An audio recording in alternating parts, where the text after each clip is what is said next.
জানুৱাৰী তাৰিখে মোৰ এটি গীত ৰিলিজ কৰা হৈছে আটা বুলি। বাৰু আপোনালোকে শুনিছেনে নাই? শুনা নাই নেকি বাৰু? কোনোবাই কৈ আছে শুনিছো বুলি লাহেকে দেই। বাৰু আপোনালোকে যদি শুনা নাই তেতিয়াহ'লে শুনিব। মোৰ দিকুমণি ৰাজবংশী ইউটিউব চেনেলত আছে আটা বুলি, আপোনালোকে চাৰ্চ কৰিলে পাই যাব।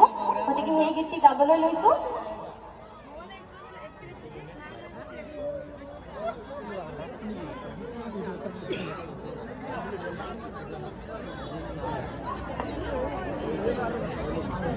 এই